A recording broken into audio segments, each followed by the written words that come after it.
Mesdames et messieurs les professionnels des délégations et des territoires, je tiens à m'adresser à vous directement aujourd'hui car j'ai conscience des interrogations, voire des tensions qui pèsent en ce moment au sein des équipes de nos délégations. Les actions associatives, notre présence partout en proximité, aux côtés des personnes en situation de handicap, de nos adhérents, de nos élus associatifs est l'essentiel, la force, l'histoire et l'identité de notre association. C'est aussi notre avenir. Cependant, après la crise sanitaire qui nous a tous éprouvés et occasionné d'importants changements dans nos organisations et nos pratiques professionnelles, il nous faut maintenant gérer les conséquences de la crise économique. Vous le savez, notre association se trouve dans une situation financière défavorable. Dès ma prise de fonction, il y a quelques mois, j'ai souhaité engager plusieurs chantiers dits stratégiques qui visent à mettre en place un nouveau modèle économique plus durable. Ces chantiers s'imposent à nous parce qu'ils sont la condition de la pérennité et du développement de nos actions de proximité, c'est-à-dire de votre action sur le terrain avec et pour les personnes en situation de handicap. Nous devons développer des ressources privées pour financer nos projets, mais aussi pour améliorer les conditions de travail des salariés du mouvement. En effet, nous connaissons les problèmes que vous rencontrez au quotidien en matière de recrutement et de fidélisation des équipes, et ce en partie du fait de l'importante charge de travail et des rémunérations qui parfois, il faut bien le dire, ne sont pas à la hauteur de cette charge. C'est dans ce contexte que nous avons ouvert une réflexion sur ce que nous avons appelé le budget des territoires. Un groupe de travail a été mis en place fin décembre.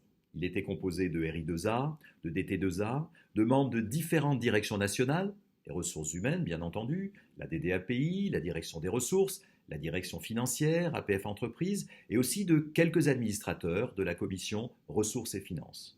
Ce groupe de travail a présenté ses propositions au CA de mars 2023 et elles ont reçu un accueil très favorable.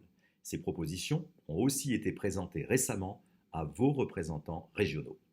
Elles seront présentées au DT2A lors de leur réunion nationale de cette semaine. Un certain nombre de mesures seront mises en œuvre dès le second semestre de cette année.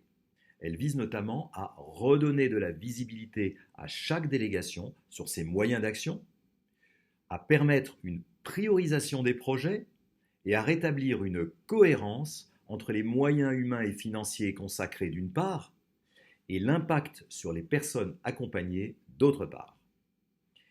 Elles apporteront des réponses concrètes aux problématiques RH au sein des délégations dans un délai raisonnable. Elles permettront aussi de prioriser les actions, de mieux anticiper la programmation aussi des actions nationales. Priorisation ne doit pas vouloir dire changement d'âme de notre délégation. Il me semble donc important de rappeler que sont non négociables le projet associatif, les actions associatives essentielles et l'action politique pour une société inclusive et universelle. Je suis convaincu que ce chantier permettra de retrouver une dynamique d'action collective et de la sérénité pour chacun. Vous le savez, le monde a beaucoup changé et nous vivons aujourd'hui une période de transition. C'est inconfortable, mais malheureusement inévitable. De ce changement, nous pouvons faire une opportunité et ouvrir un nouveau chapitre de l'histoire remarquable de notre association. Cette histoire montre que nous avons toujours su faire face, nous réinventer et trouver des solutions pragmatiques à chaque étape. Je compte sur vous pour accueillir ces évolutions avec confiance et de manière constructive. Chacun de nous y trouvera les éléments de motivation et d'apaisement dont il a besoin.